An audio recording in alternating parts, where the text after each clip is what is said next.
Boa noite, pessoal.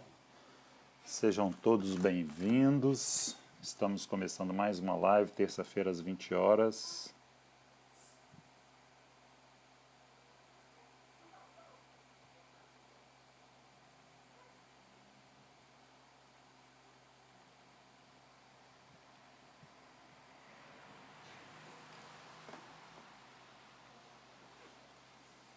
O pessoal está chegando aí. Boa noite, boa noite.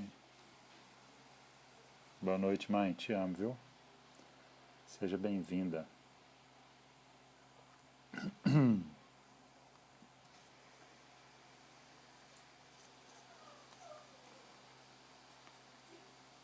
Boa noite, Isadora, Sâmia. Sejam todos bem-vindos.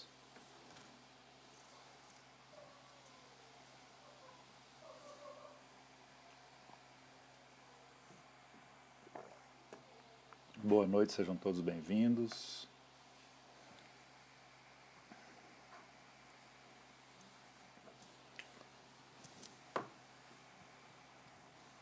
A gente vai estar um tempinho aí pro pessoal ir chegando, né?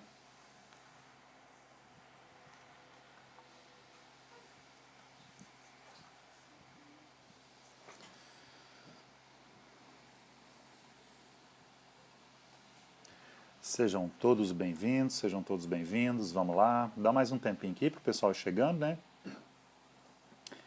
Como eu falei para vocês semana passada, quando você começa uma live ao vivo, o Instagram ele vai mostrando para as pessoas, né? E aí a gente dá um tempinho só para quem não pôde entrar ainda, começar a entrar, e daqui a pouco a gente começa. Só para relembrar, na outra semana que passou, retrasada, a gente falou da história, sejam todos bem-vindos, a gente falou da história, a história da atenção domiciliar no SUS, né? Semana passada a gente falou da portaria ministerial, e hoje nós vamos falar de processo de trabalho na saúde, especificamente processo de trabalho na atenção domiciliar, né? Eu preparei uma aulinha para vocês e vou compartilhar com vocês. Boa noite.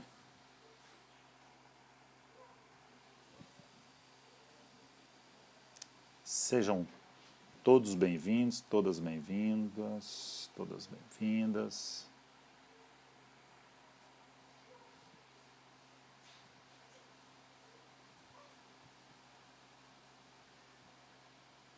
Legal. Legal os coraçõezinhos subindo aqui quando vocês ficam tocando e é bem legal subindo os negocinhos aí. Tô vendo que tem um pessoal bem fiel aí, né? Olha, legal, Flávio de Brasília chegando. Aliás, uma pessoa me falou uma coisa, que eu fico, todo mundo que vai chegando, eu vou falando, chegou fulano, chegou Beltrano e tal. E às vezes tem gente que não gosta, ó, se você não gosta, você me desculpa aí, viu? É porque eu fico tão feliz que o pessoal chega aqui, que a gente gosta, a gente vai conhecendo, né? E aí é bom que o pessoal tá unindo aí, chegando, tá ficando unido aí, chegando na live, então eu fico feliz com isso. Aí eu fico querendo compartilhar isso, mas se você não gosta, você pode mandar no direct lá, ó, Fábio, quando eu entro lá eu não gosto que você fala, não, e tal. Flávio, nós conversamos aí no direct, né? Sejam bem-vindos.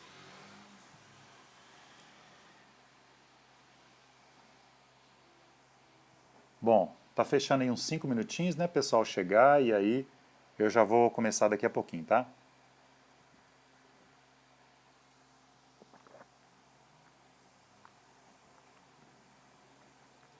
Boa noite, ó, cheio de coraçãozinho subindo aqui, ó. Boa memória. Ué, claro, né, Flávio? Agora eu vou falar, porque você já se expressou aí. A gente conversou muito lá no direct, né? E aí, o primeiro dia eu perguntei o que que era a Flá 5541. Você falou era o Flávio, enfermeiro de Brasília. Isso aí. Ô, gente, ao longo da semana, assim, eu fico postando umas coisas, essas contagem regressiva lá para escolher temas e tudo. Alguém apertou, subiu um monte de coraçãozinho aí de uma vez. Ô, gente, aperta aí, várias pessoas subindo vários coraçõezinhos. Deixa eu ver como é que fica esse negócio aqui. Muito legal esse negócio. Muito legal. Olha, que legal. Eu vou tirar um print aqui, vou mostrar pra vocês, é muito legal. Vai, todo mundo um coraçãozinho aí, deixa aí. Muito legal esse negócio, muito legal. Legal. Tem um negócio de um aviãozinho aí, né? Tipo, se você quiser mandar. Ah lá, que legal. Um monte subindo. Legal demais. Clica nesse aviãozinho aí, que é de compartilhar. Eu tô aprendendo com vocês também, viu? Aí você clica nesse botãozinho, tipo um aviãozinho, que aí você compartilha ao vivo com outras pessoas, que aí quem tiver interesse pode, às vezes esqueceu, e aí pode já voltar aqui agora, ó, todo mundo clicando aí. Bom, legal. Vamos lá então? Hoje nós vamos falar de processo de trabalho. Deixa eu mostrar uma coisa aqui para vocês. Toda aulinha que eu faço é baseado em aulas que eu já tenho, mas aí eu refaço é baseado no meu conhecimento, na minha experiência, na literatura que eu estudo, e geralmente eu já tenho uma aula assim, que eu já compartilhei, né, na Secretaria Estadual de Saúde, ou nas equipes que eu trabalho em algum lugar, e aí eu trago para vocês, tá?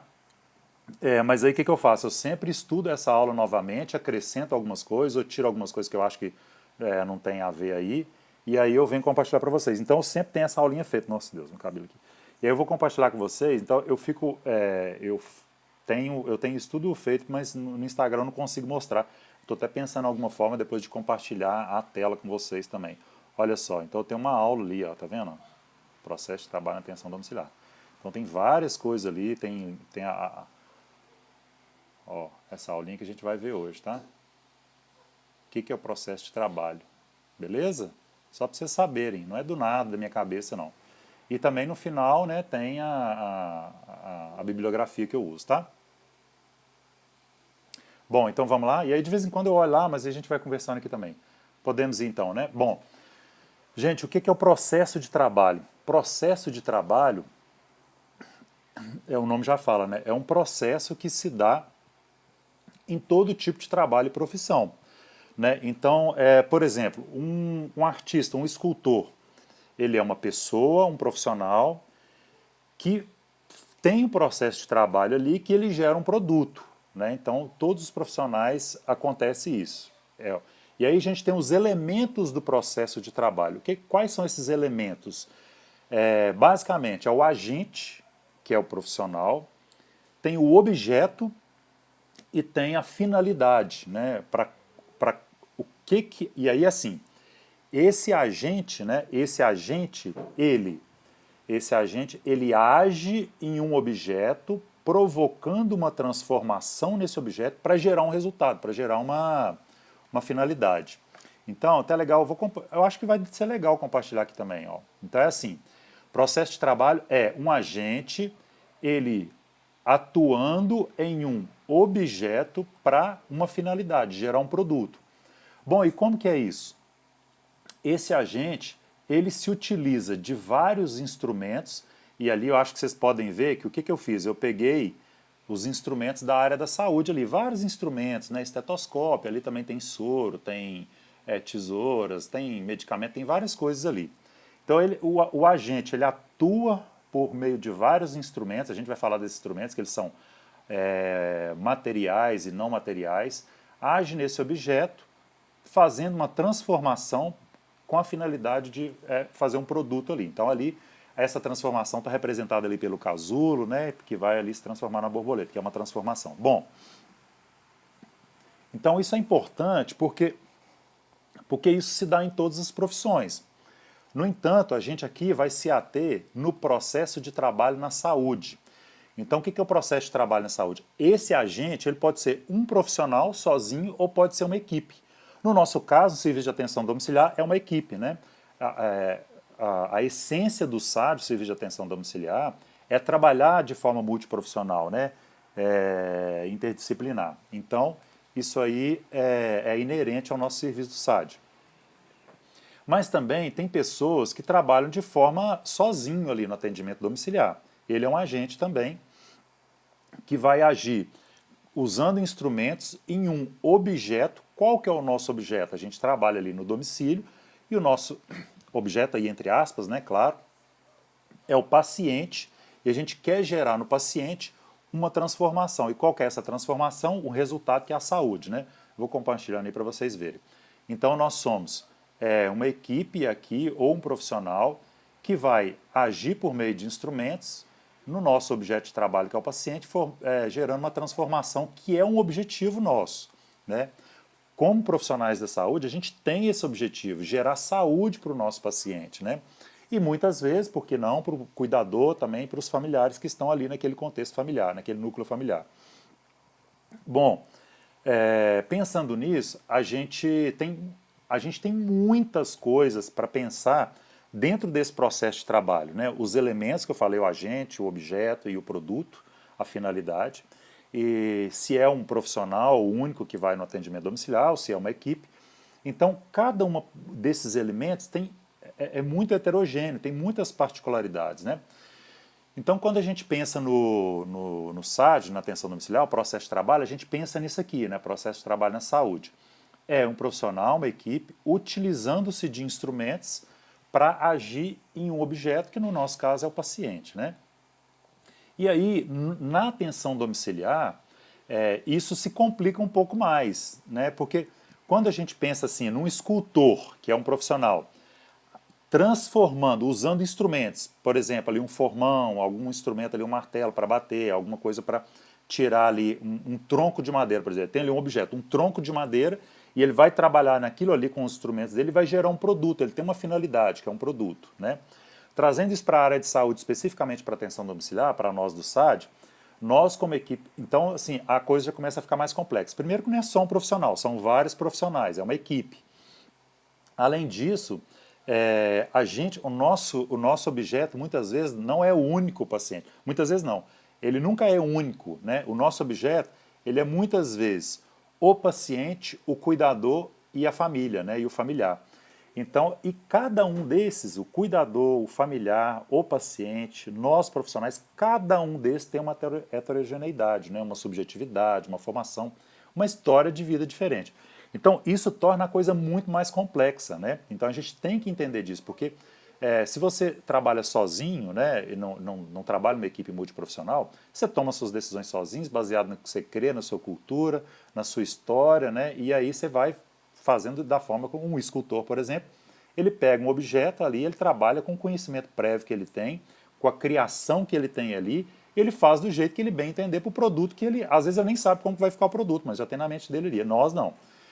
E aí a gente tem que pensar também que quando a gente quer fazer com que a nossa finalidade é sempre o que? A saúde. E aí a gente tem que lembrar que a saúde, na verdade, lembrando lá daquele conceito da Organização Mundial de Saúde, que a saúde não é só a ausência de doenças. A saúde é a ausência de doença, é o bem-estar social, né? Então, tem vários, isso no conceito de saúde amplo, né? A gente tem que pensar, inclusive, em coisas relacionadas ao exterior ali da casa, né? Não só dentro da casa, mas fora disso. Por exemplo, se tem água potável, se tem rede de esgoto, né? Se tem o mínimo que a gente fala ali para esse paciente ter de conforto, né, na casa. Não só de conforto, na verdade, né? Isso não quer dizer só conforto, mas é o mínimo mesmo, né, dessas condições de saneamento básico. Bom, então pensando nisso, a coisa para nós é um pouco mais complexa. Agora nós vamos separar, vamos pensar assim, só nesses agentes. O agente é o profissional e a equipe multiprofissional. Eu vou falar da minha categoria, que é a categoria médica, e de mim pessoalmente, né, e da minha categoria. Eu vou compartilhar, por quê? Porque é mais fácil eu falar de mim do que falar dos outros profissionais, porque cada um tem uma particularidade. Fisioterapeuta de uma forma, nutricionista, fonoaudiólogo, então cada um tem uma particularidade, tanto do conhecimento técnico, dos instrumentos que usa, como que aplica isso e qual que é o objetivo que ele quer ali para aquele paciente. Bom, então, olha, eu vou compartilhar com vocês a diferença que é o processo de trabalho na atenção domiciliar para um processo de trabalho tradicional, assim, vamos dizer, né? Eu até fiz um quadrinho aqui, depois acho interessante cada um pensar nisso também, né? Então, por exemplo, as consultas médicas tradicionais, vamos dizer assim, o médico está lá sentado dentro do consultório, numa cadeira, sozinho, ou dentro de um consultório de uma UPA, por exemplo, que é a demanda espontânea, e aí esse paciente ele adentra o consultório, adentra uma clínica e vai lá, e aí o médico está lá sentado esperando. Então, A consulta já é um processo passivo, né? Já é um processo passivo a consulta médica tradicional, vamos dizer assim. Então, ele espera e aí o profissional vem para dentro do consultório, o paciente vem para dentro do consultório. E aí, agora na atenção domiciliar já é diferente, já é um processo ativo, né? Nós saímos da nossa base, nossos corações estão subindo aí um monte de uma vez, está até tirando minha atenção aqui, mas eu achei legal. Então, o processo de consulta médica, né? E aí eu estou falando médico, gente, como eu falei no início. Eu estou dando exemplo e falando da minha categoria, que eu posso falar mais, mas cada um começa a pensar aí como que é o seu processo de trabalho. Então, pensando na categoria médica, eu posso falar de mim, da minha categoria, o processo de trabalho na atenção domiciliar, a consulta já é diferente. Eu não fico esperando o paciente vir até mim, não é uma coisa passiva, já é uma atitude, né? A gente já faz uma busca ativa muitas vezes numa UPA, no hospital, discute com os colegas para ver se tem um paciente ali com o perfil do SAD para a gente admitir. E além disso, quando o paciente já vai para o domicílio e a gente é notificado ali, a gente é comunicado por um serviço da rede, a gente vai ao domicílio, é um processo ativo, a gente vai até o domicílio para ir fazer aquela consulta médica, né? Então você vê que já tem muitas diferenças. O atendimento ao paciente, né, no consultório, por exemplo, é o quê?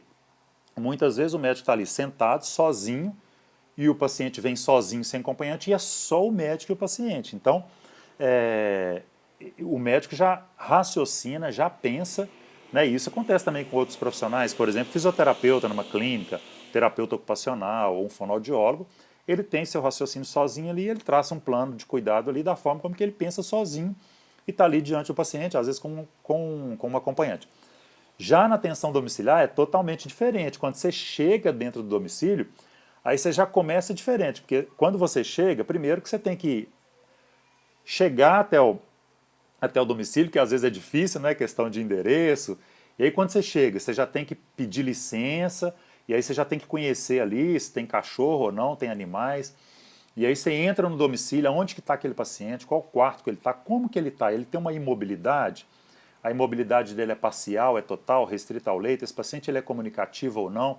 E aí a gente já chega ali, e aí você já começa a conhecer aquela realidade ali do núcleo familiar, realidade social, econômica, e aí você já pergunta quem que é cuidador principal, quem que é responsável, às vezes o paciente tem ele é curatelado, tem um curador ali que vai se responsabilizar por ele.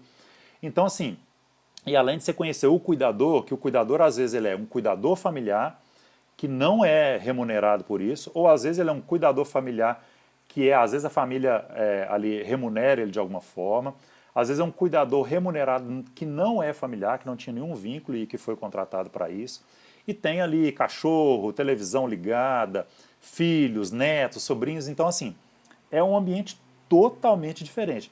E geralmente, eu não sei da formação de vocês, mas na minha formação, a gente não aprende isso, a gente não aprende esse processo de trabalho na atenção domiciliar. A gente não, às vezes você tem um estágio no PSF, você faz uma visita, mas você não aprende isso. Não é dado a você essa instrução, né, de como que vai ser, como você deve se comportar, o que que é importante, enfim. E aí, você está diante disso, então já é diferente. De outra forma também, é o atendimento a domicílio, à vida real, exatamente. A gente a gente vê a realidade do paciente ali com todas as suas limitações, com todas as suas dificuldades também, né? Punk mesmo, não é muito fácil não. Boa noite, Érica. Érica é enfermeira, amiga minha, está chegando. Eu sei que ela eu posso falar porque ela não se sente constrangida. Seja bem-vinda, Érica. Nós estamos falando de processo de trabalho aqui na atenção domiciliar, tá? Bom, e aí o diagnóstico, né? No caso de médico. O diagnóstico, muitas vezes, o médico, quando ele está no consultório, numa consulta tradicional, numa clínica, o paciente procura, às vezes com o familiar, ele se sente quase que obrigado a dar um diagnóstico ali naquele momento. E na atenção domiciliar, muitas vezes a gente vai, o paciente já chega com um relatório com todos os diagnósticos, com todas as prescrições de medicamentos, e aí cabe ao médico decidir se ele vai desprescrever um medicamento, se vai iniciar um medicamento, se vai manter os medicamentos, mas o fato é que ele já chega num cenário diferente, muitas vezes que o paciente já veio com todos esses diagnósticos. Bom, o plano de cuidado, por exemplo, né, ali no consultório o médico traça os seus objetivos, faz ali sozinho, mas na atenção domiciliar já é diferente, ele precisa entender que aquele paciente às vezes precisa de uma reabilitação, tem que lançar a mão de chamar fisioterapeuta, nutricionista, fonoaudiólogo, tem que discutir muitas vezes não, né? Tem que discutir sempre com a equipe, né? Às vezes toma alguma decisão sozinho ali que compete ao médico, né? Prescrição, por exemplo. Mesmo assim ele pode conversar, enfim, e tomar uma decisão em conjunta. Então já tem essa questão que existe uma discussão de caso, né, da equipe multiprofissional da atenção domiciliar. Então isso torna as coisas bem diferentes na atenção domiciliar do que é o tradicional. E para as outras profissões também, como eu falei, né, enfermeiro, fisioterapeuta, assistente social, tudo não é diferente.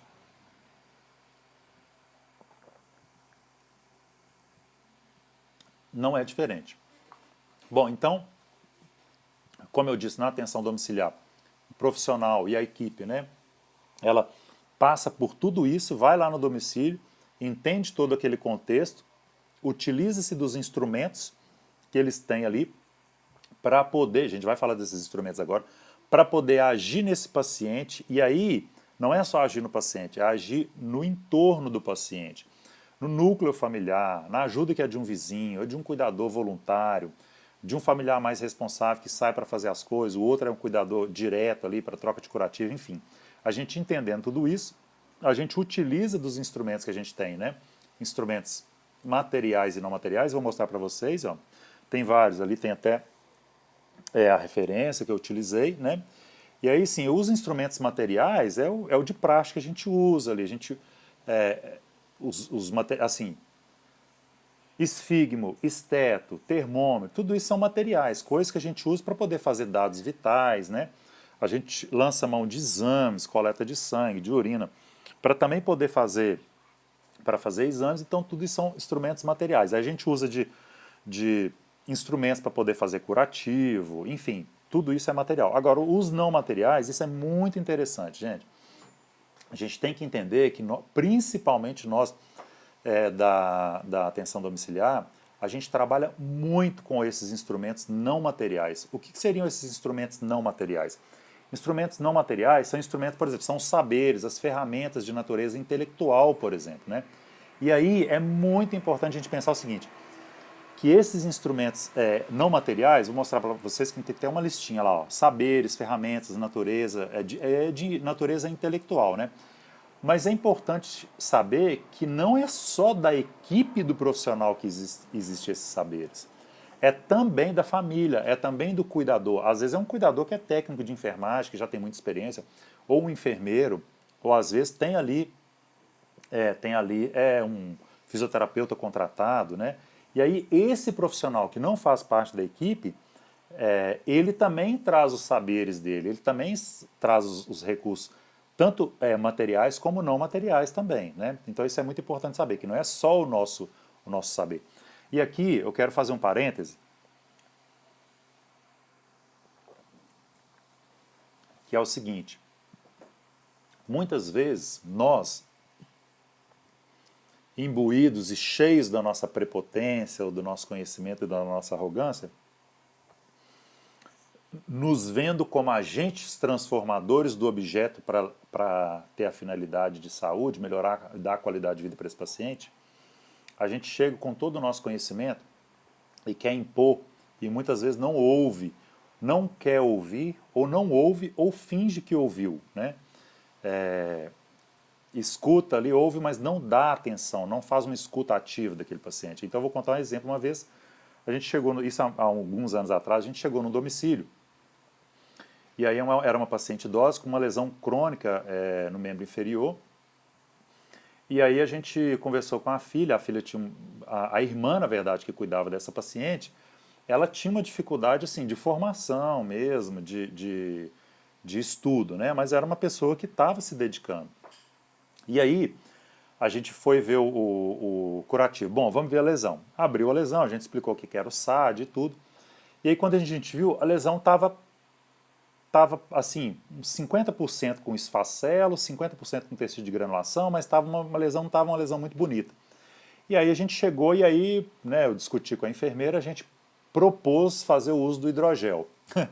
E aí a irmã da paciente, que era cuidadora, já chegou falando, assim, eu não acho que é bom o hidrogel porque ela sente muita dor e tudo. E a gente, não, mas o hidrogel é mais indicado. Talvez ela sente uma dor ali inicial, depois passa, toma um remedinho para dor, porque é o melhor, é o melhor, é o melhor. Então. E ela assim, ah, não, porque ela já usou hidrogel, ela não aguentou. E aí, nesse momento, a história era que a paciente já tinha ficado na casa de uma outra irmã, não tinha sido bem cuidada, e estava há 15 dias na casa dessa irmã que a gente estava no domicílio fazendo a visita.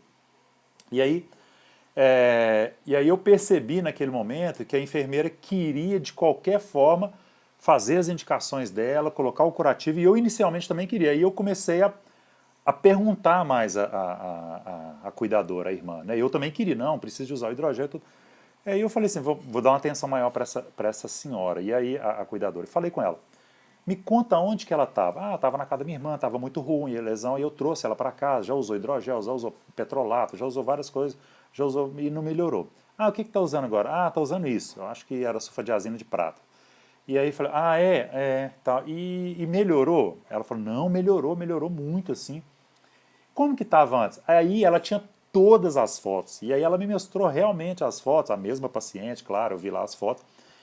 E as fotos, ela tinha fotos em sequência dos últimos 15 dias, que inclusive ela tirou as fotos para comprovar que ela estava cuidando bem da irmã, porque tinha um problema familiar lá.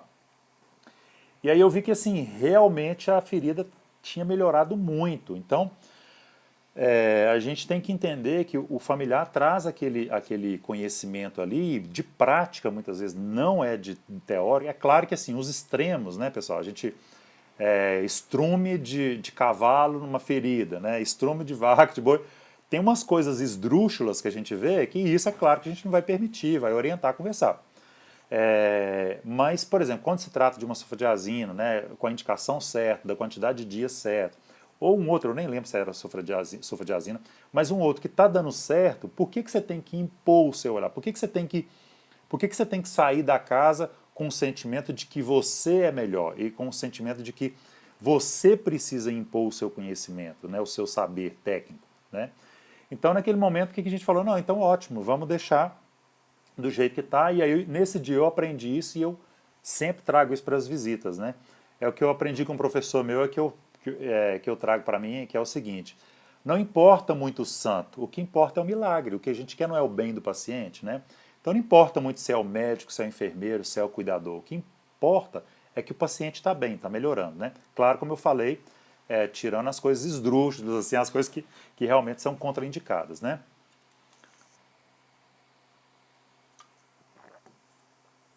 Nossa, espirrou água aqui mesmo. Gente, tá indo muito rápido, tá devagar? O que vocês estão achando? Coloca aí nos comentários, que aí eu posso ir mais devagar, eu posso ir mais rápido. Porque eu tô vendo que não tá tendo nenhuma manifestação e eu não sei se o pessoal tá gostando ou não, ou se saiu, deixou ligado aí. Coloca o coraçãozinho aí de novo, ou pelo menos dá ah, Bruno, excelente. Ou então pelo menos coloca um coraçãozinho aí, ou coloca um joinha, ah, tá ótimo, colocou aí, tá ótimo. É porque senão eu não consigo ter o feedback se tá legal. Tive uma experiência parecida, indicaram a plaquinha de hidrogel, PRI, está ótimo, de hidrogel, porém uma experiência anterior alimentou a ferida. Bacana demais, joia, obrigado, gente. Ótimo, os corações estão subindo, então agora eu sei que vocês estão ouvindo aí. Bom, então vamos. Aí, vários coraçõezinhos, isso, obrigado. Ó, coração... coraçãozinho também aqui. Beleza, bom, está excelente. Fiz muito obrigado, ótimo, beleza. Ótimo, então vamos continuar. Bom, então isso eu falei. Excelente, obrigado.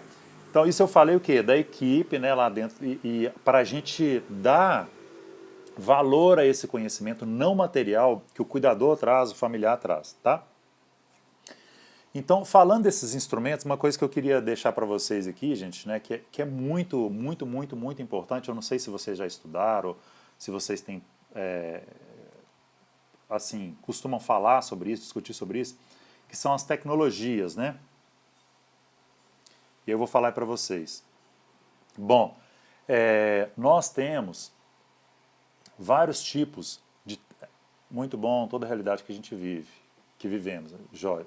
Eu gosto sempre de dar exemplos, pessoal, porque Porque não adianta eu vir aqui passar. Conteúdo vocês podem ler, né? Vocês podem ler, tem muito conteúdo legal, né? Não quer dizer nem que eu não sou o maior conhecedor da área, eu não sou o melhor professor, mas eu acho legal trazer o tema e colocar exemplos também e vocês discutirem aqui comigo. Porque só colocar o tema, eu posso julgar os slides lá no Instagram e aí todo mundo vai ler, né? Eu não acho que isso é mais legal.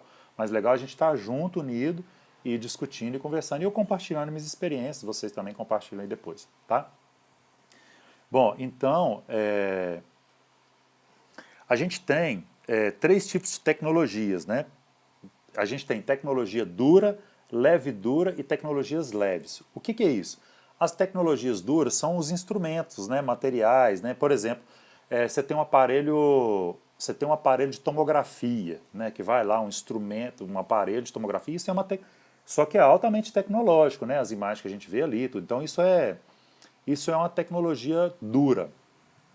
Uma tecnologia leve e dura são os conhecimentos técnicos que nós adquirimos de forma geral e que é compartilhado e é o conhecimento técnico como ele é aplicado, né, de forma geral.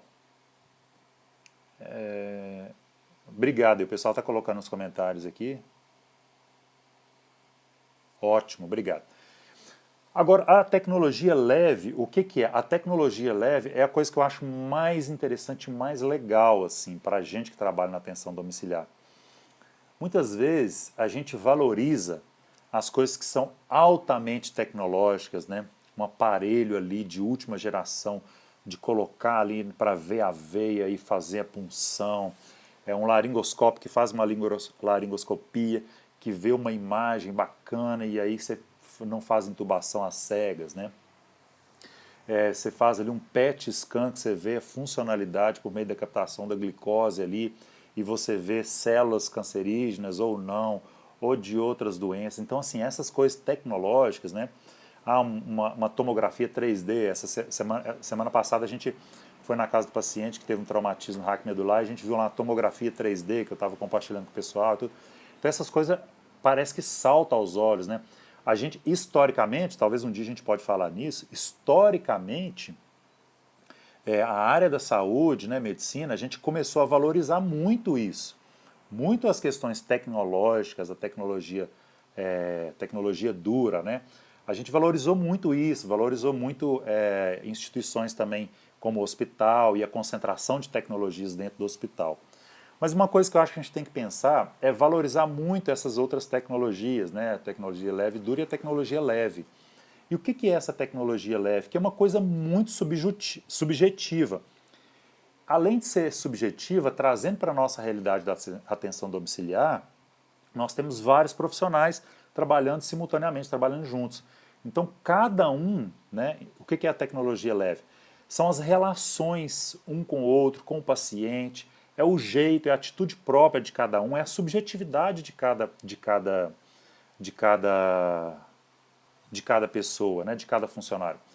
Boa noite, Erivelton Carvalho, grande amigo, e foi meu coordenador do SAD, e não tem nem palavras para falar de você aqui, seja bem-vindo, tá? Fica à vontade que a casa é sua. Então, tecnologia leve é isso, que envolve a pessoa. Por exemplo, eu sou médico, eu fiz medicina, eu tenho conhecimento técnico, eu fiz um curso, mas eu tenho todo um histórico por trás disso. Eu tenho um histórico da minha vida, da minha formação, da subjetividade, de como eu vejo o paciente, como eu vejo as pessoas, né? As atitudes próprias. Então, isso é de cada pessoa. Então, a gente explorar, por exemplo, pode ter dois médicos com a mesma formação, dois médicos geriatras, estudaram na mesma faculdade, fizeram a residência, a especialização no mesmo local, o mesmo tempo de formada, a mesma idade, o mesmo sexo, mas são totalmente diferentes. E isso vai implicar necessariamente no processo de trabalho, né, essa tecnologia leve. E isso para todos os profissionais. Então, quando a gente entende isso, você começa a entender mais o seu colega e começa a entender mais como que isso influencia no processo de trabalho, né? Vamos andando aqui.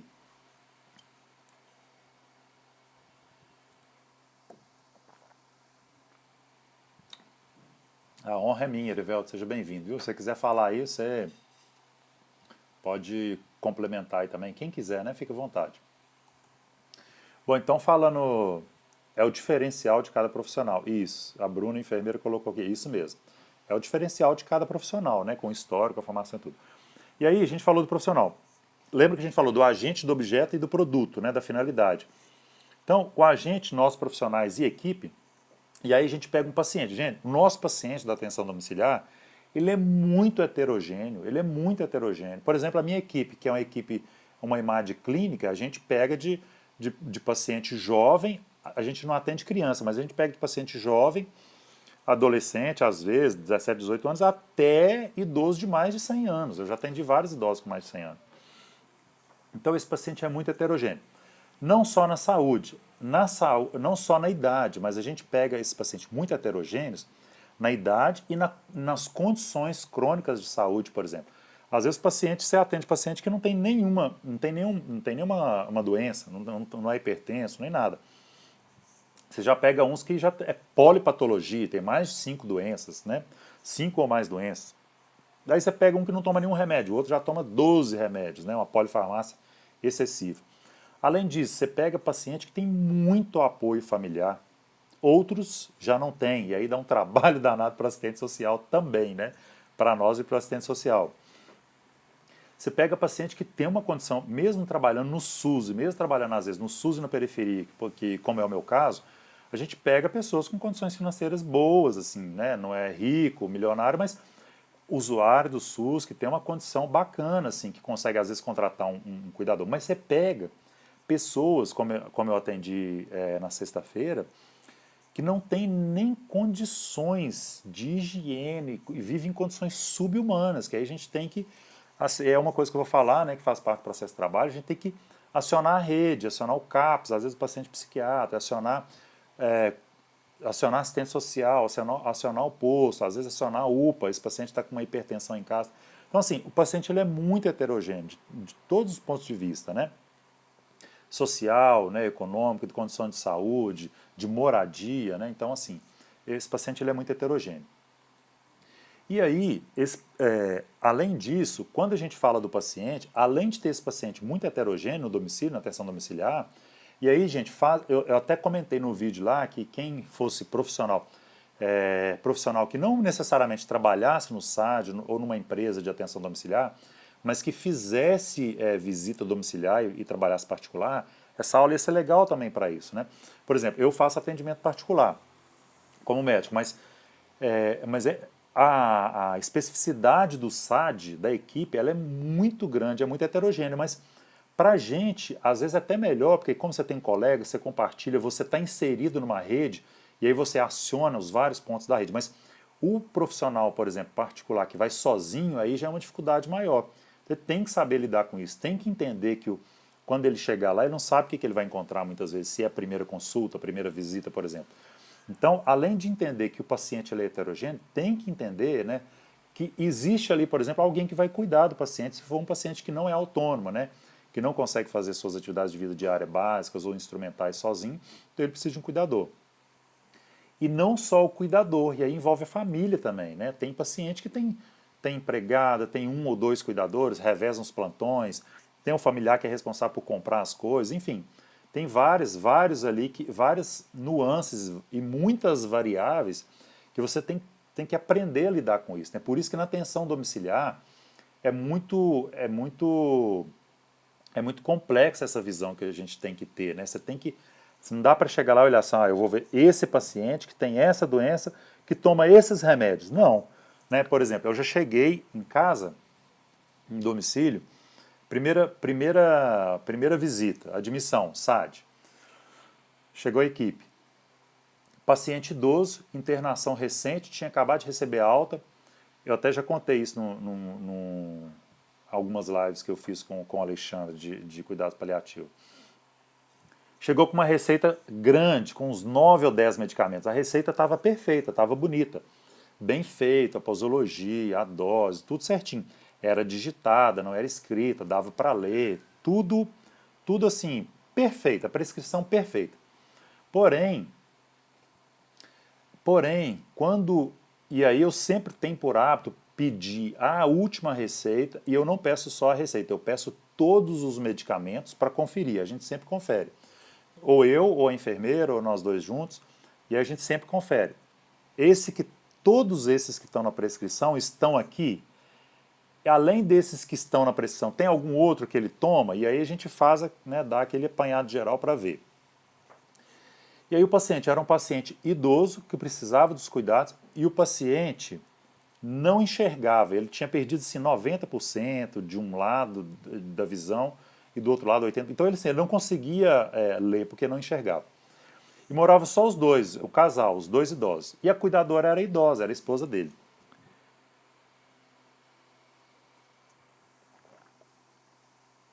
E aí eu perguntei para ela, a senhora consegue ler? Eu tenho por hábito de perguntar isso para os cuidadores, principalmente os cuidadores que eu vejo que são mais idosos, são mais simples, eu pergunto isso. Hoje mesmo perguntei para uma. Ah, a senhora sabe ler? Aí ela, não, ela não sabia ler. E muitas vezes eles ficam com vergonha, ficam constrangidos de falar que não sabe ler, né? Tem que saber lidar com isso, até a forma de perguntar também. E ela, não, você fala, mas como é que a senhora lê esse tanto de medicamento aqui? Como é que a senhora sabe? E a receita era nova? E aí eu perguntei, e ela falou, ah, não, mas ele sabe ler. Só que assim, ele sabe ler, mas ele não enxergava, então era uma situação muito difícil, eram só os dois, ela não sabia ler, enxergava, e ele enxergava, mas não sabia ler. Então, assim, a gente depara com essas coisas, com situações muito difíceis, muito complicadas, assim, muito complexas. E a gente tem que entender isso, né? Que não só o cuidador familiar. Alguém colocou que muitas vezes o paciente ele é cuidador e é responsável por tudo. Exatamente. Semana passada, semana passada a gente visitou um paciente idoso, frágil, precisava de cuidador 24 horas. Quem cuidava era uma filha, a filha tinha um filho pequeno, pequenininho, de 2 anos, um irmão que também tinha uma incapacidade lá cognitiva, na verdade uma deficiência intelectiva, e aí assim, é muito pesado. E a primeira coisa que eu já perguntei para ela se ela estava bem, se não estava, se estava muito pesado. Muito importante essa pergunta. Nesse caso não adianta muito essa receita perfeita, né? Exatamente, não adianta a receita ser perfeita. Tem que ter, a gente tem que entender isso no processo de trabalho, porque não é só o instrumento que você faz a receita, envolve também lá o cuidador, né, a família, o objeto, o paciente, se vai conseguir colocar isso na prática, né? Bom, aí eu fui conversei com ela e então assim ela já estava inclusive precisando de ajuda porque estava sobrecarregada. E é uma coisa que é um tema que nós vamos falar em umas lives aí para frente, não sei qual que vai ser, que é um tema específico, que eu vou falar só sobre cuidador, a importância da gente ter esse olhar para o cuidador, né? E é o que eu sempre falo, os cuidadores, se ele não está, ele vai ficar sobrecarregado. Isso é questão de tempo, gente. Isso é questão de tempo, principalmente os nossos cuidadores do SAD. Principalmente os nossos cuidadores da atenção domiciliar do SAD, do SUS, que geralmente tem várias atribuições, né, que ali tem filhos, tem irmão, tem pai, tem mãe, né? Eu já tive paciente assim, paciente que era cuidadora única de uma idosa, que era a mãe dela, a idosa já em cuidados paliativos e ela recém descobriu um câncer de mama. E assim, passando por todo esse trauma. Então, assim, tem um milhão de histórias que dá para contar dessa dificuldade do cuidador. Então, o que, que acontece? Nesse caso, é muito importante a gente ter sensibilidade para isso. Porque o cuidador, ele é assim, cuidador é o que eu falo, né? O cuidador, ele é a nossa mão e os nossos olhos no domicílio, porque a gente não está lá o tempo todo. Mas isso é um assunto para um outro tema, tá? E a gente, como eu falei, do profissional que tem a sua subjetividade, né? Somos muito diferentes dentro da nossa equipe, né? O cuidador e o familiar também, né? Então o cuidador, ele, como eu falei, ele pode ser contratado, pode ser familiar, ele tem vários, às vezes o cuidador tem vários problemas de saúde, ou é o familiar que além de ser familiar é cuidador, né? E aí, o dia que eu for falar de cuidador, eu vou falar de uma coisa que é muito interessante, que é a inversão dos papéis também, né? O pai que cuidava, agora é o filho, a filha que cuida, então a gente vai falar sobre isso também. Então é muito importante entender toda essa heterogeneidade, essa diferença de casa para casa, de paciente para paciente.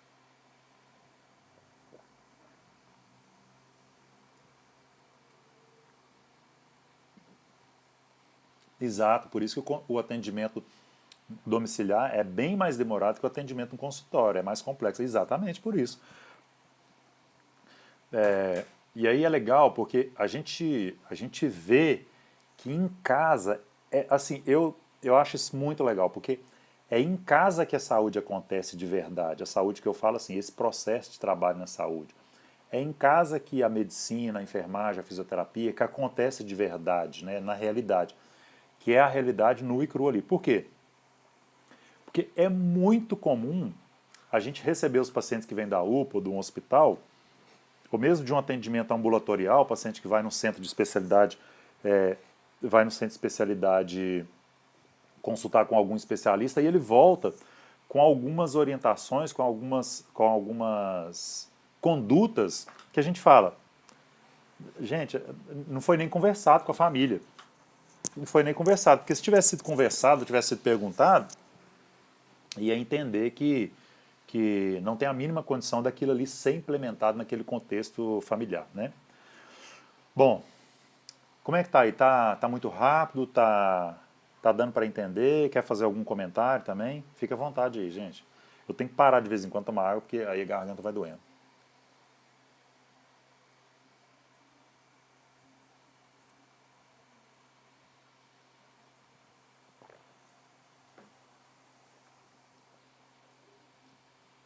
Ó, se ficar tudo parado e eu tô achando que vocês estão indo embora. Os corações estão subindo. Eu não consigo colocar aqui não coração, senão eu ia colocar aqui também, tanto de coraçãozinho. Os corações estão subindo aí, então eu acho que vocês estão aí. Comenta algo. Ok, ok. Tranquilo.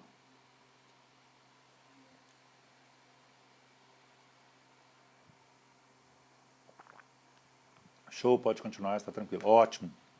Beleza, obrigado aí, tá, gente? Vamos lá então. Tá ótimo. Joia, beleza. O mais frustrante é quando você pega cuidadores que sobrevivem da aposentadoria do familiar e o poder público é muito lento para agir. Nossa, então, o Erivelto fez esse comentário. Nossa, Erivelto, a gente passa por isso, né, Erivelto? Isso é uma coisa, ciclo difícil de quebrar. É verdade. Então, eu vou dar um exemplo. Ó, o Erivelto falou disso aí, gente. Ó, tem paciente meu no SAD que é assim, idosa, cuidado paliativo, fase final de vida, vive de benefício, salário mínimo. Idosa, filha e neto. E aí, muito boa a live, bem a nossa realidade. Obrigado, muito bom, obrigado. E assim, eu não posso ficar falando muito detalhe, né, gente? Senão eu vou acabar assim, talvez alguém possa ser reconhecido e a ideia aqui não é fazer isso, é a gente aprender mesmo. Então assim, filha não trabalha, filho criança com problema de saúde também, a filha do paciente problema de saúde não está conseguindo trabalhar, grupo de risco para Covid, mora num lugar simples, os três vivem disso e o paciente precisando de tomar.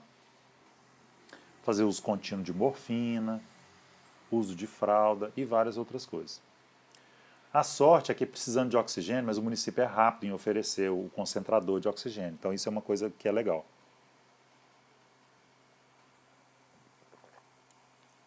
E aí, precisa de morfina. Aí vai comprar uma caixa de morfina, aí de comprimido, aí é 40, 50 reais. Ou mais. E aí, assim, como que.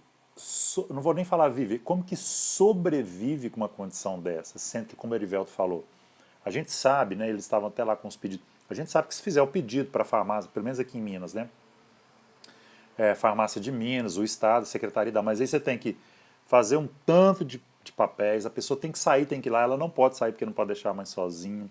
E aí tem que ir lá para poder ganhar, e aí tem que ir lá tantas vezes, tem que pegar. Nossa, então assim, uma dificuldade danada. Realmente o Erivel tem razão. O poder público é muito moroso para isso. Né? Não é à toa que o nosso país, nós temos muitos movimentos de voluntários e de doação de medicamentos, um repassa para o outro, tem locais específicos que doam, a pessoa pode. Então, assim, não é à toa que a gente tem muito isso, né? Não só de medicamento, várias outras coisas. Por exemplo, cama hospitalar. É uma dificuldade, as burocracias, exatamente. a dificuldade que a gente tem, por exemplo, paciente que precisa de uma cama hospitalar, que é restrita ao leito, uma imobilidade grave. Como que você vai comprar uma cama hospitalar, na realidade do SUS, uma cama hospitalar de R$ 2.300, de mil e tantos reais? Não tem como. Então a gente encontra, a gente orienta algumas instituições, algumas ONGs e tudo que consegue emprestar essas camas.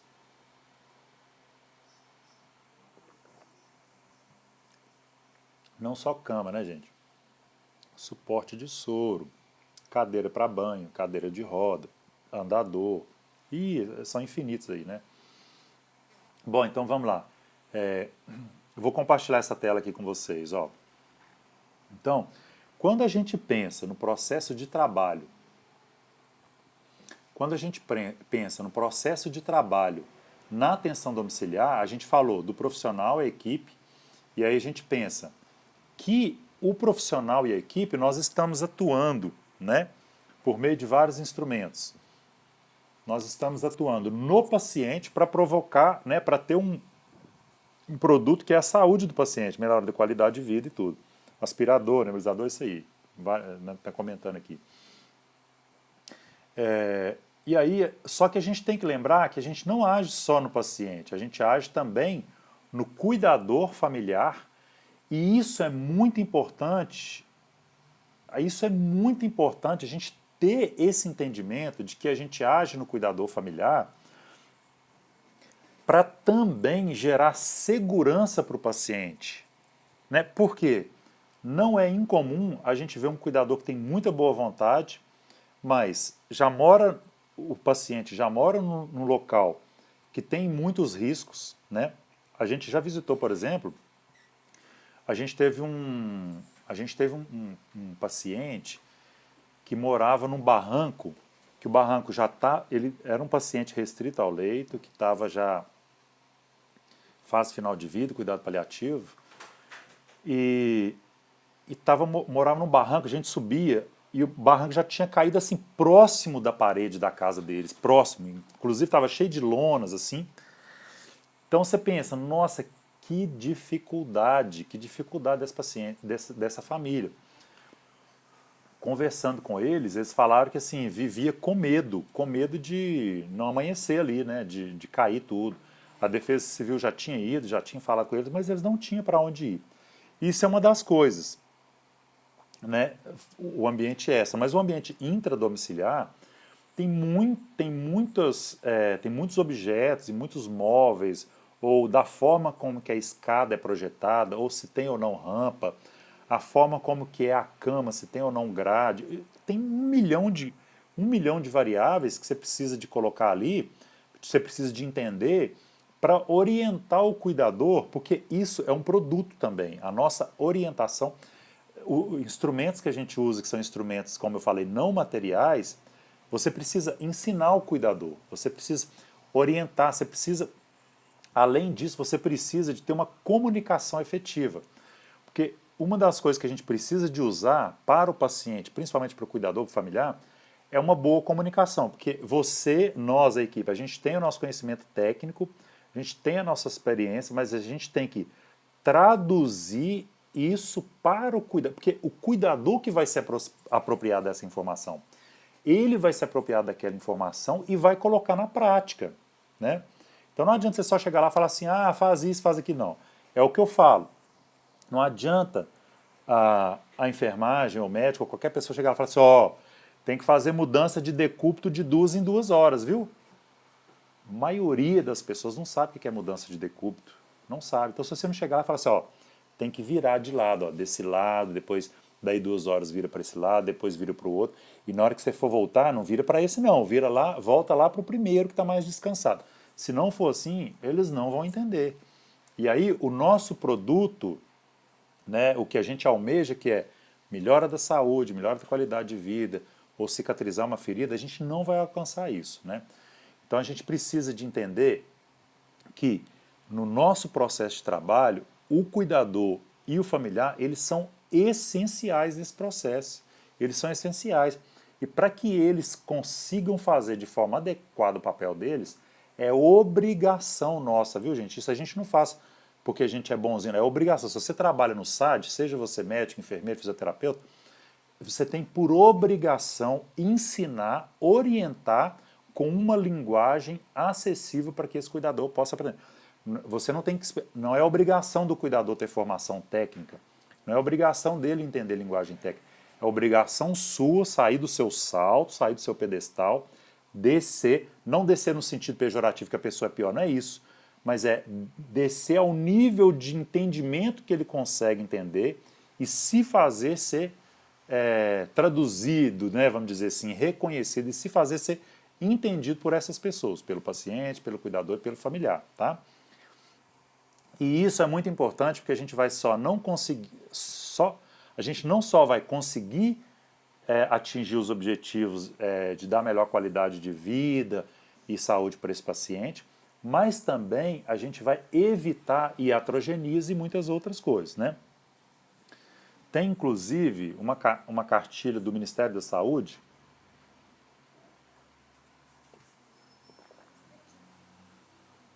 Ah, legal isso aí.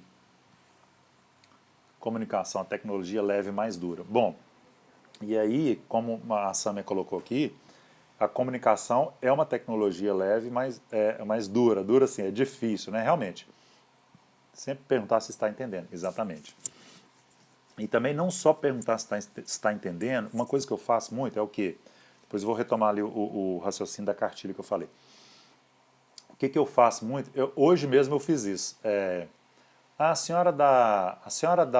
Quem que dá os medicamentos? A senhora sabe dar tudo direitinho? Ah, aceita. Ah, então agora eu vou fazer a prova. Agora, assim, é claro, gente, de uma forma respeitosa, mas ao mesmo tempo lúdica, para a pessoa não se sentir constrangida e acuada, né? Senão ela não vai conseguir nem raciocinar e falar. Ó, agora você estudou, agora é a prova, vamos ver. E aí pergunta, posologia, como está fazendo curativo. Então, é importante não só perguntar, perguntar é essencial, mas é importante também dar para ela a oportunidade, um momento de aquele cuidador, aquela cuidadora mostrar que ela é capaz, até porque, vou dar mais dois exemplos. Eu tive uma idosa que ela tinha uma doença pulmonar obstrutiva crônica e ela estava com muita falta de ar e ela tinha bombinhas ali para usar. Ela tinha bombinha para usar e ela tinha além de medicamentos comprimidos, ela tinha várias bombinhas para usar ali, né, que usava ali cronicamente. E eu sei por estatísticas, né, estudos que a gente tem, inclusive aqui no ambulatório de geriatria da UFMG, eu sei que acima de 90% dos nossos idosos frágeis, não usam a bombinha adequadamente. Ou usa sem espaçador, ou não consegue usar. Então eu já sei disso pela teoria. Então na prática, todas as vezes que eu chego no domicílio, que tem um paciente, principalmente se é idoso, eu peço a bombinha e peço para mostrar como que usa. Não é só perguntar, falar assim, você sabe usar? Ele vai falar, não sei, eu uso há muito tempo. Beleza, então sabe, pronto, você não faz mais nada. Não, você sabe usar? Usa aí para eu ver. Usa aí como é que você faz. Tudo. Então eu sempre faço isso. Então essa senhora idosa, eu já tinha, e é legal porque você pode ter uma resposta contrária daquilo que você esperava. Eu esperava que ela não ia saber usar. E aí ela me falou todos os medicamentos, o horário, o comprimido, todo certinho, a posologia, sabia tudo. Pegou as bombinhas, né, os dispositivos inalatórios, fez tudo de forma certinha e eu fiquei impressionado. Falei, não, essa prova a senhora passou, tá bem, parabéns. Então, assim, é de uma forma lúdica você pedir para mostrar.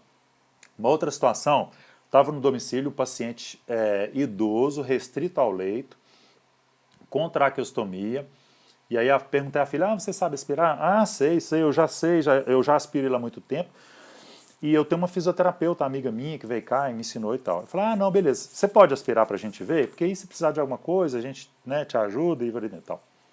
Aí quando ela foi, é claro que você estabelece primeiro um contato, né, um vínculo com essa pessoa, conversa e tudo.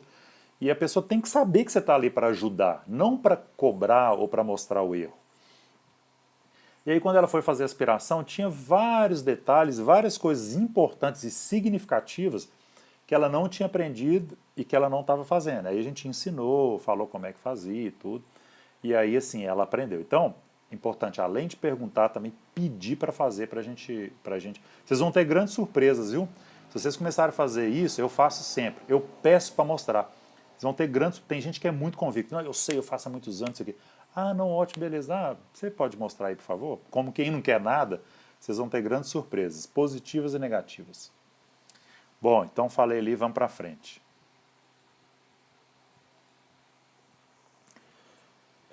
Alguém quer fazer algum comentário aí, gente?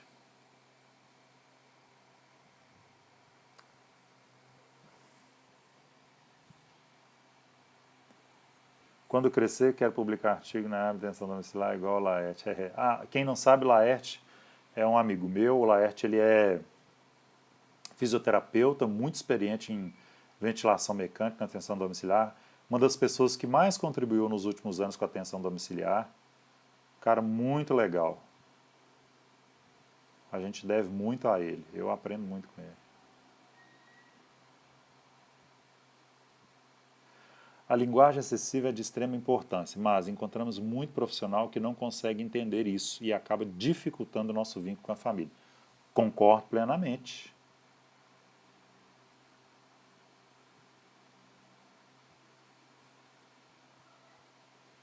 Aqui no nosso município já são fornecidos materiais demais, o que às vezes acaba deixando as pessoas acomodadas. Nossa Deus, que município bom é esse aí? Conta aí para nós.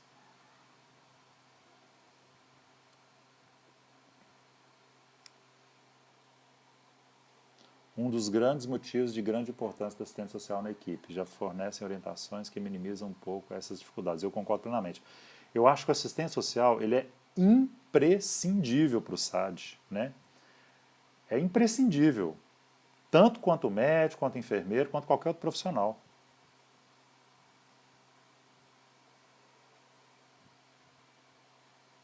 Doutor Fábio, como você organiza suas visitas? É uma pergunta muito ampla. Isso é uma pergunta muito ampla. A gente vai falar depois sobre Lages, Santa Catarina. Santa Catarina, que legal! Legal demais, muito bacana. Tá vendo, gente? O sul do país é diferente. Ó. Santa Catarina tem muitos materiais lá. Bom, não sei se eu posso falar seu nome aqui, então vou falar não. Lages. Então, mas você que colocou. Tá aqui, né? Se quiser falar seu nome, por favor, eu falo seu nome. Bom, mas o colega colocou aqui, lá em Santa Catarina, tem materiais demais. O que eu, o que eu observo às vezes, sabe o que é que acontece? É que é mal distribuído. Então, assim, a gente já foi. Eu tive uma paciente, uma idosa, uma vez, que ela não era diabética, não usava insulina, e o PSF, o posto, dispensava caixas e caixas de seringa para insulina, agulha para insulina, só que a paciente nem pegava insulina. Pode falar assim, Fabi, né? Fabi, coloca seu nome para nós, Fabi, de Santa Catarina, Lages. Achei muito legal isso aí. Tem muito material. Nós aqui, Fabiana de Lages, muito obrigado, viu, Fabiana, pela sua contribuição. Nós não é uma realidade. Na maioria dos municípios do nosso país, essa não é uma realidade. Nós não temos curativos especiais na rede de atenção à saúde. Nós não temos materiais básicos, soro para fazer uma ferida, gazinho, esparadrapo.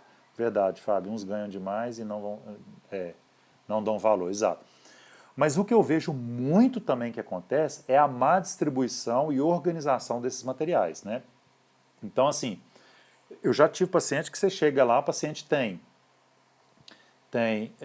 caixas e caixas de luvas e de esparadrapos, outras coisas que não precisam. E a gente já fez isso, a gente já pegou lá e falou, não, você não está precisando, não, vamos levar para outro paciente. Ou a gente leva para a coordenação de SAD, ou leva para o posto de saúde, ou leva para outros pacientes, porque não é justo ficar lá. E a própria família fica constrangida, fala, não estou precisando, leva, eles estão mandando, mas não é isso que eu preciso. E aí o que eles precisam, eles não ganham, mas o que não precisa ganha muito. Então também tem isso, a má distribuição e organização dos materiais.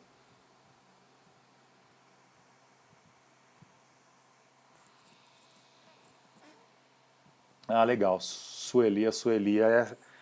coordenadora do SAD, né, no estado da Bahia, e ela está falando assim que hoje pegou um casal assim de idosos que não sabiam ler, e aí fizeram os desenhinhos do sol. A gente tem também o desenhozinho do sol, da lua, do almoço, né, e colocamos na tampa dos vasinhos, das vasilhinhas lá. Ah, legal demais, é isso aí. Pequenas atitudes, grandes contribuições. Tá? É isso que a gente faz no SAD. Não é, às vezes a gente não depende de muitas tecnologias, né, coisa cara.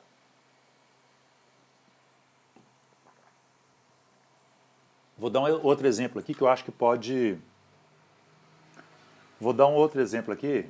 Boa noite, seja bem-vinda. Vou dar um outro exemplo de um paciente idoso, há uns 3 anos atrás, que estava cuidando desse paciente. O paciente era hipertenso e estava com uma lesão na membro inferior direito. Essa lesão ela estava plana, 100% tecido de granulação. Aí a gente colocava todo ferido, curativos especiais, a gente tinha a maioria dos curativos, ele tinha hidrogel, tinha alginado, tudo que precisava colocava. Passou 2 meses, o paciente não melhorava, não melhorava, não melhorava. E ele com a pressão, às vezes a gente chegava lá, a pressão estava muito alta, enfim. E aí a gente perguntou para ele, falou, ué, mas e os medicamentos? Você não está tomando para pressão? O que agora está ficando... E ele fumava também, né? E a gente sabe que o paciente que fuma, quando o paciente fuma ali, aumenta a pressão também. Aí eu perguntava, você fumou hoje? Ah, fumei. Então, né, deve ser por isso. Mas, em alguns momentos, a pressão estava muito alta, 200 por 120. E aí a esposa dele, muito simples também, eram 2 idosos, a esposa dele falou assim, ah, doutor, é porque a gente não está conseguindo ir no posto. E era um local de acesso muito difícil, uma rua com vários buracos, era uma rua de terra. E ela falou assim, e quando eu fui lá buscar, não tinha, quando eu fui lá buscar, não tinha medicamento. Gente, quando ela falou assim que não tinha, era assim, captopril, hidroclorotiazida, é medicamento básico para hipertensão. Aí, aí eu, coincidentemente, um dia, ele estava vacinando lá, posto de saúde. A coordenadora estava junto lá na rua e eu pedi para chamar a gerente do posto. Chamei, conversei, falei, ó, eu sei que tem dificuldade do posto, para eles, eu vou fazer a receita, não deixa faltar medicamento, beleza. Aí fomos no posto e tal, chegamos, de novo, pressão alta e a lesão não melhorava nada, não regredia nem um milímetro, sempre do mesmo jeito. E aí fomos, não estou tomando, não, estou tomando. E aí eu peguei os medicamentos, falei, como é que está tomando? Assim, assim, assim, assim. Não. E aí não estava tomando, o paciente não sabia ler, a esposa não sabia ler. E aí nós peguei um potinho daqueles de fazer urocultura, que é estéreo, pegamos lá, desenhei no esparadrapo e coloquei 7 horas da manhã, 7 horas da noite. Eu escrevi 7 da manhã e 7 da noite. Não coloquei sol nem lua. Aí mostrei para ela. Falei assim com ela, que é a esposa, falei, como que a senhora vai dar esse medicamento aqui? Gente, ela não sabia identificar 7 horas da manhã e 7 horas da noite, que eu coloquei 7h19. Ela não sabia identificar número. Ela não sabia que aquilo lá era 7 para dar 7 horas da manhã e 7 para dar 7 da noite. Ela não sabia.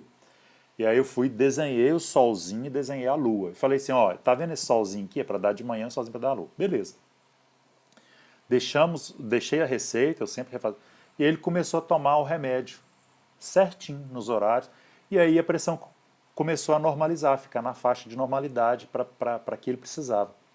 Resultado, em 1 mês a ferida fechou. Ou seja, a gente precisa de entender, senão a gente estava lá até hoje, né? Isso já tem uns 2, 3 anos, a gente estava lá até hoje e não tinha conseguido fechar essa ferida, né? Bom, mas eu estou falando de muitos exemplos aqui porque eu gosto, porque eu acho que isso enriquece a conversa, tá? E se vocês quiserem falar também, pode falar. Mas eu queria só ter um feedback de vocês aí, o que vocês estão achando, se está entendendo, se está... Vocês acham que dar os exemplos é legal, a gente vai crescendo aí na experiência, ou quer só aula, como é que é isso aí?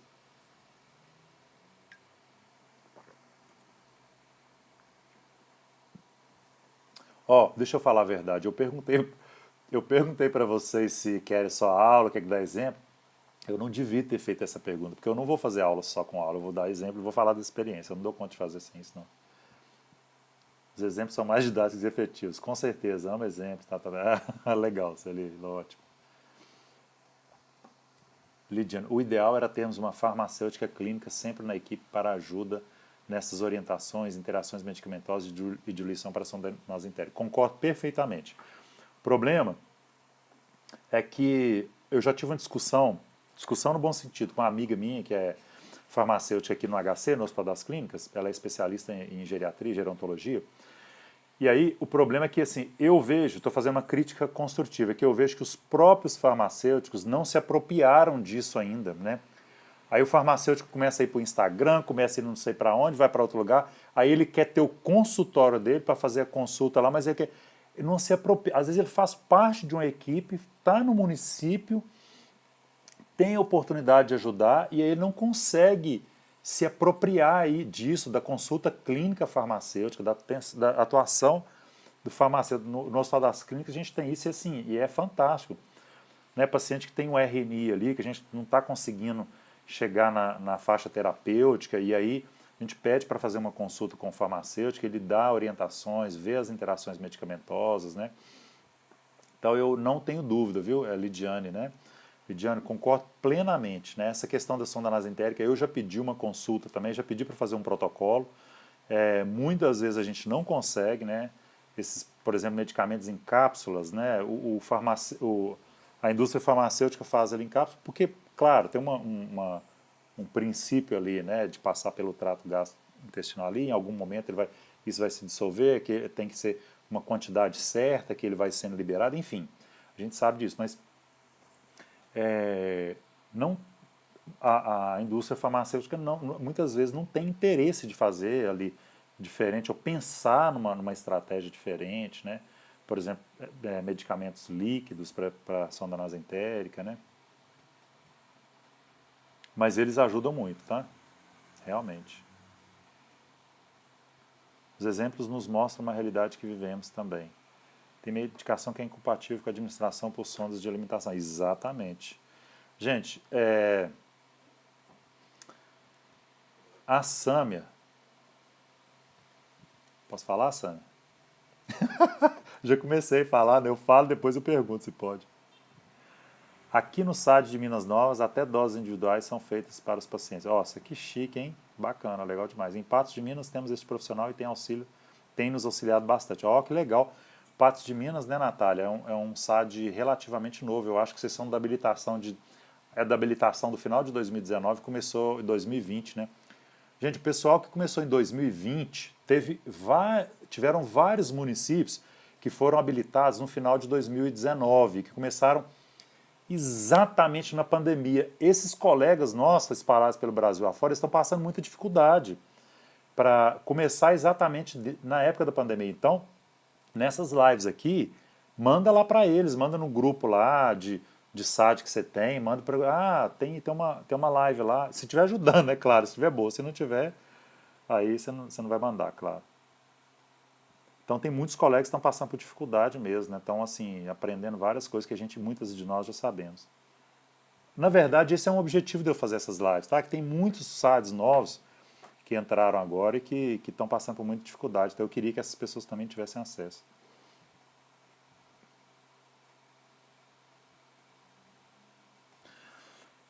Gente, vamos ajudar a colega aí, ó. Preciso de dicas para encorajar a família no processo de esperar TQT, eles estão resistentes.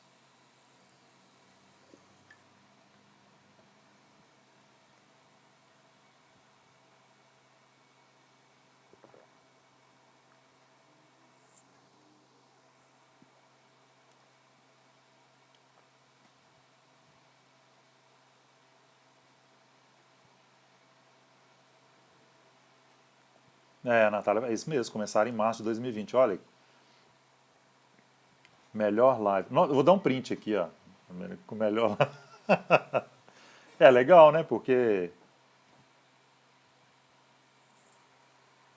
o objetivo é ajudar. Então você está falando que é boa, então quer dizer que está ajudando.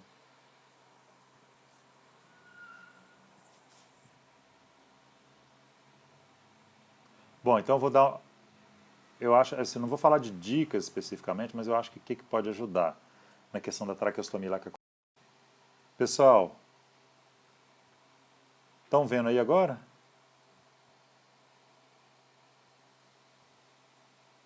Voltou? Coloca, coloca um joinha aí se voltou, fazendo favor.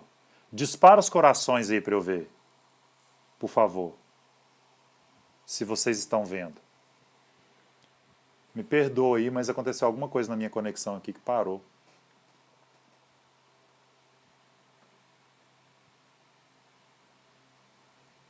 Agora tá normal? Coloca um joinha, por favor. Perdão aí, viu, gente? Algum problema que teve no Wi-Fi aqui? Ótimo, obrigado. Algum problema que teve, eu acho que no Wi-Fi, eu entrei no 4G para não... Ótimo, obrigado, gente. Desculpa aí, tá? Não sei o que que é, porque eu nem saí do lugar, a bateria tá boa. Talvez tentar integração com outra família que faz procedimento de aspiração. Essa troca de experiência entre famílias e cuidadores pode ajudar. Ótimo, ótima dica, viu? Excelente dica, isso mesmo. Né? Às vezes, gente, né, eu vou pegar o gancho do que a Lidiane falou, que às vezes a gente vai, para a família, eles já olham a gente como pessoas, entre aspas, superiores, que estão ali com conhecimento técnico, como se a gente fosse melhor do que eles, né? Claro que isso é uma bobagem. E aí, fizemos aqui com uma família que estava resistente a gastro e com receio, e aí a família recebeu com os cuidados necessários para mostrar como era na prática. Que legal. Ué, eu estou falando Lidiane, porque tem que ter escrito. É Lídia? É Lídia, né? Perdão, Lídia. Ah, é Lidiane mesmo. Lidiane, sou do Sá de Varginha. Ah, seja bem-vinda aí. Então, isso é muito legal, por quê? Porque em grupo de cuidadores, isso fica muito. Em grupo de cuidadores, isso fica muito claro. O que que é? É que às vezes o cuidador ele não se expressa ou não fala com você, mas quando ele está num grupo de cuidadores, entre aspas, como se fosse ali de ajuda, né, de ajuda mútua, eles se abrem mais, e não só se abrem mais, mas eles se sentem mais encorajados e mais animados para o dia a dia. Então essa ideia que a Lidiane falou é muito legal, porque junto com uma outra família, talvez vai se sentir mais encorajado, né? Agora, uma coisa o que eu ia falar, né, quando travou, é que é interessante também não só dar as orientações técnicas, mas tentar criar um vínculo, porque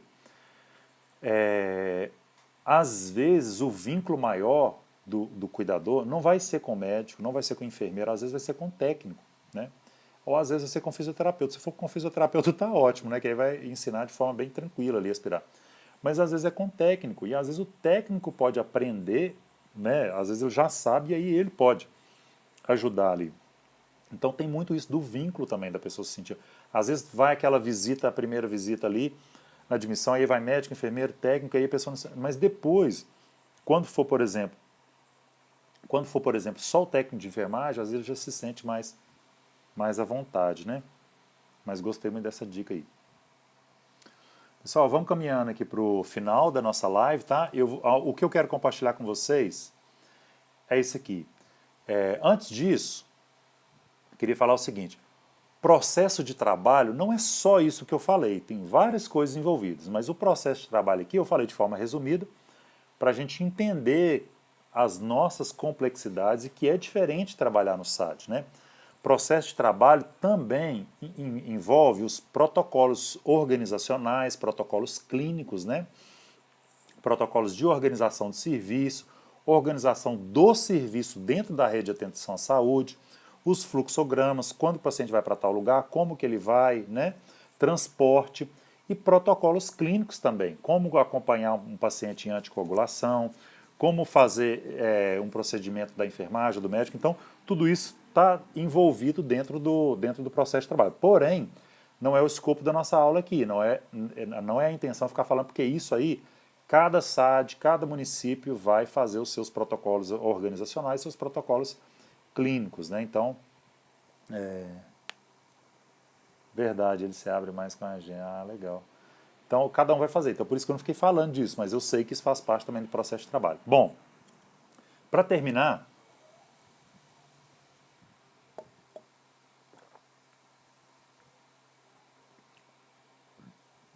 o que eu queria deixar aqui é uma conclusão pessoal sobre o processo de trabalho na atenção domiciliar, especificamente no SAD. E aí, agora eu também vou extrapolar essa conclusão para os profissionais que fazem visita domiciliar particular, muitas vezes sozinho, tá? Para todos os profissionais. É uma conclusão pessoal, tá, gente? Isso aqui não é conclusão de literatura, mas é uma conclusão pessoal que eu queria compartilhar com vocês.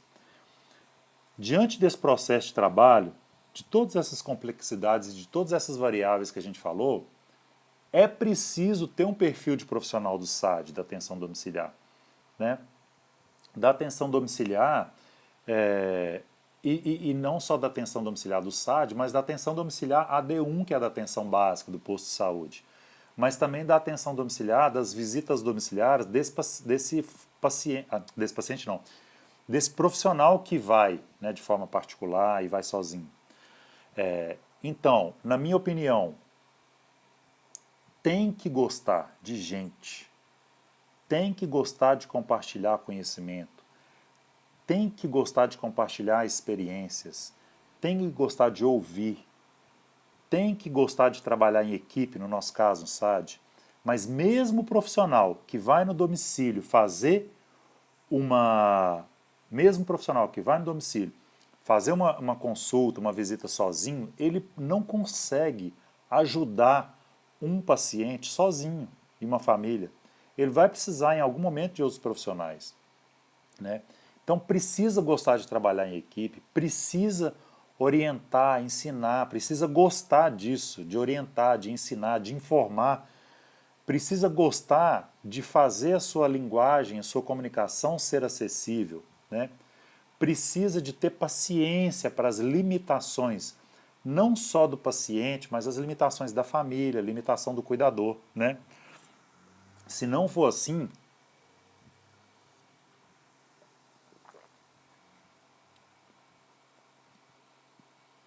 estava tomando água aqui. Se não for assim, você que é profissional e vocês, equipe de saúde, de saúde, né? E aí falando especificamente de equipe de serviço de atenção domiciliar, está fadado ao fracasso. Não tem jeito, né? Se você não gosta de ensinar, se você não gosta de ter relacionamento com pessoas, além do técnico, só falar técnico, mas entender do que aquele paciente gosta, do que aquele cuidador gosta, para poder usar isso, usar no bom sentido, para ter mais credibilidade, criar mais vínculo, para ajudar. Se você não está disposto a isso, o SAD não é o lugar para você, tá? Te aconselho, assim, fortemente, pedir para sair. Brincadeiras à parte, eu aconselho mesmo, assim, você pensar, porque o SAD precisa, como eu falei lá na primeira aula, não sei se foi na primeira aula, não, na segunda, né? Como eu falei lá na segunda live, o SAD precisa de pessoas que entendam a história do SAD, que vai ajudar a construir, né? Que não vai lá só para cumprir um horário, tá? Então eu vou falar isso mais uma vez, né? Você precisa de ajudar a construir. Então, o perfil do profissional que trabalha no SAD tem que ser diferente mesmo, porque o processo de trabalho é diferente. E muitas vezes a gente vê colega que entra, né, não entende, e aí quer levar, você vai ser infeliz, vai atrapalhar a equipe e não vai ajudar o paciente. Então é melhor passar um tempo ali, né, sair a francês, ou então pede para ir para outro setor. Mas enfim, uma coisa que pode acontecer também é a pessoa se encontrar, né? Quando eu comecei a trabalhar no SAD, eu não conhecia o SAD. Mas você tem que ser sincero e honesto com você mesmo. Você tem que conhecer, e aí você pode se encontrar, né? Esse que, que eu torço para que todos vocês que trabalham na atenção domiciliar que aconteça, né? Enconsad, boa noite, Enconsad chegou aí também. Com certeza, muitos não conhecem o SAD nem o segmento da rede privada. Exatamente. Gente, segue lá, Enconsad, né, Encontro de Serviço de Atenção Domiciliar. Depois você vai lá, você vai entender melhor o que é um Enconsad, tá?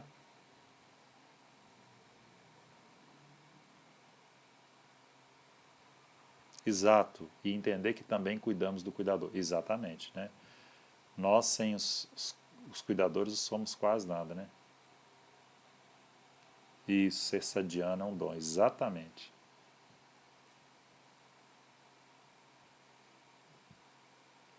Pessoal, então ficamos por aqui. Eu tô vendo vários comentários durante a semana aí, Encontro Nacional de Serviço de Atenção Domiciliar. Eu queria que você explicasse mais aí.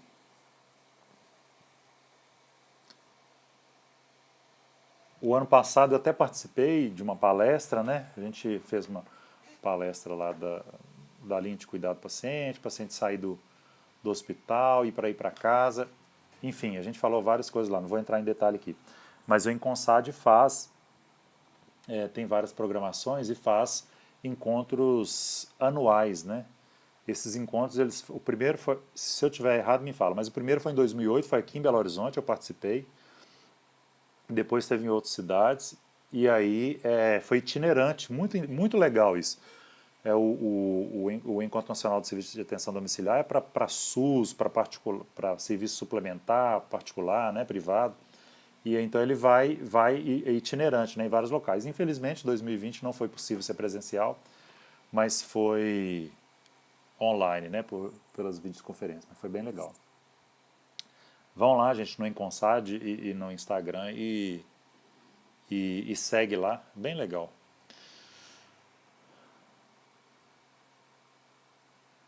Não especifiquei, mas perguntei mais ou menos voltado para as metas. Por exemplo, se tem uma quantidade ideal. Nossa, eu perdi essa pergunta aí, já de Luísa. Qual que é essa pergunta? Gente, a gente já está aí com mais de uma hora. Eu, se eu pudesse, ficava aqui a noite inteira, tá? Mas eu não posso, vocês também não podem. Mas lembrando, terça-feira que vem, às 20 horas, tem outra live.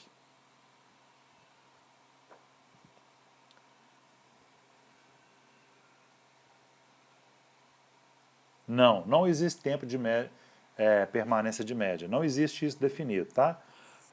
Eu já falei isso na live. Eu não vou falar, não. Vocês têm que ir lá e ver. Brincadeira. Tem que ir lá e ver. E quem perguntou tem que ver toda a live lá, porque eu já falei. Não existe um tempo, não existe um tempo definido para o paciente ficar no SAD, tá? Mas existe uma orientação. Mas existe uma orientação. Não, o paciente, para ele ser SAMA, está falando aí de AD2 e AD3. O paciente AD1, eu já falei isso também na live, o AD1 ele é a atenção básica. AD2 e AD3 é atenção é o SAD, serviço de atenção domiciliar. AD1, AD1, AD2 e AD3 vai subindo o degrau. Por que sobe esses degraus? Sobe a complexidade do atendimento e o número de visitas e o número de profissionais, a complexidade da equipe multiprofissional, né? O paciente AD3 precisa de muito mais equipe multiprofissional, visitas mais frequentes. Mas, por exemplo, às vezes um paciente de cuidado paliativo, tem equipes em municípios que são de cuidado paliativo, o paciente recebe visita diariamente, todos os dias, né? Às vezes o paciente recebe a cada 15 dias a visita médica, mas se ele é um paciente de atenção domiciliar, AD2, por exemplo, ele precisa, eu já falei isso também na live, ele precisa ter ao menos uma visita semanal. Isso fala na portaria. Ele precisa, não quer dizer que ele tem que ter uma visita de todos os profissionais, ele tem que ter uma visita da EMAD. Não tem meta não. Não tem meta assim, não tem porque vai depender muito da necessidade do paciente. Por exemplo, eu tenho paciente que ele entra no SAD, eu faço a primeira visita, ele entra no SAD um pós-AVC, um pós-AVC diário, aqui fazemos muito, um pós-AVC agudo ali, rápido. Aí quando eu chego na casa do paciente, olho os medicamentos, não tem lesão, o paciente não tem uma demanda clínica assim, naquele momento grande. E aí o que a gente faz? A gente chama a EMAP para a demanda dele é de reabilitação. Esse paciente eu não vou nele toda semana, às vezes eu fico um mês sem ir nesse paciente. Mas quando a gente fica um mês sem ir nesse paciente, não é que a gente largou, deixou o paciente, não. A gente faz telemonitoramento, né? Faz telemonitoramento. Pode, é qualquer funcionário da EMAD, né? Que é quando ele é vinculado.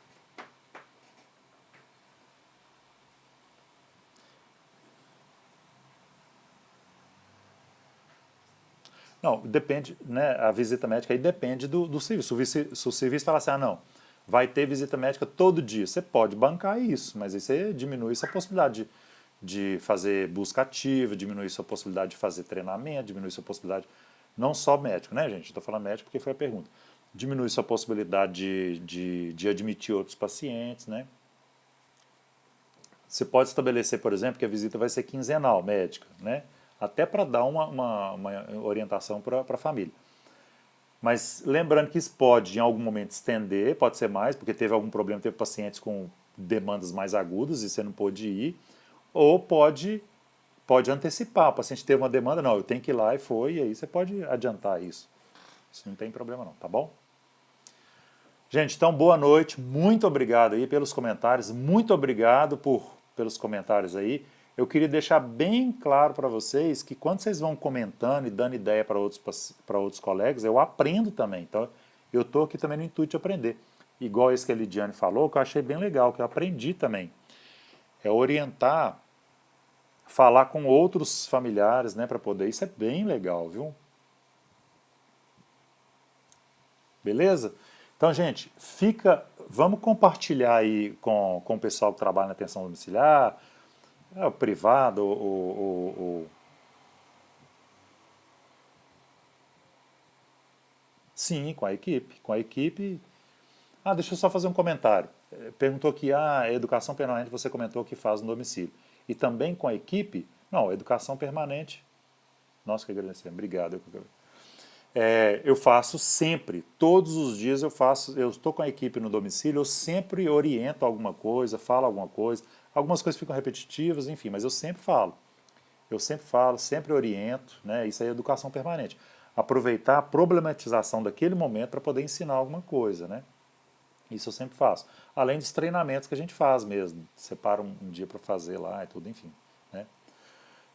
Então uma coisa que eu queria falar é o seguinte, é, dedique tempo não só para passar uma prescrição, no caso do médico, ou para passar uma orientação, mas dedique tempo para ensinar os cuidadores familiares, os pacientes também, tá? Isso é muito importante. Hoje eu entendo assim que talvez 50% do meu tempo eu passo orientando, informando e ajudando o paciente, o cuidador, a entender o que eu quero dizer. Muito mais do que ficar fazendo relatório, essas coisas, que eu acho que isso é muito importante. Então, até terça-feira que vem, acompanhe o Instagram, que eu vou colocar lá as publicações, contagem regressiva, para vocês não esquecerem. Compartilhe com outras pessoas também. Vamos chamar as pessoas para fazer esse movimento da atenção domiciliar crescer, que é muito importante, né? E aí vocês vão acompanhar lá e eu coloco o tema lá depois. Vou colocar o tema durante a semana, no final de semana, tá? Vou pensar aqui. Vamos despedir com os corações, então? Clica aí os corações e aí eu vou dar um print aqui. Vai lá. 3, 2, 1, vai. Ótimo, beleza. Vai lá nos corações que eu vou. Vai lá nos corações que eu vou ver aqui. Ó, já colocou aqui coração lá, ó. Por nada, eu que agradeço. Aí. Legal, legal, legal. Muito obrigado, tá, gente? Boa noite para vocês. Lembrando que todas essas lives eu vou deixar disponíveis, vocês podem compartilhar com os colegas aí. Aí, os corações estão subindo. Muito legal. Muito, muito, muito, muito legal. Obrigado, viu, gente? Aí, eu estou dando vários prints aqui. E aí a gente. Até você tá aí, Tamara. Nossa, Tamara, gente, que legal. O que você aprendeu aí, Tamara? Depois você me conta, viu? Amanhã você me conta o que você aprendeu, tá? Parabéns, doutor Fábio. Obrigado, Natália. Tudo de bom para vocês aí no SAD. Lembra que quando você precisar, tá? Fica à vontade aí no SAD de Patos de Minas. Gente, boa noite. Compartilhe com o pessoal aí. Eu vou deixar gravada essa live aí agora. E a gente encontra na próxima terça-feira, no mesmo horário, se Deus quiser, tá? Boa noite, tchau, tchau. Obrigado.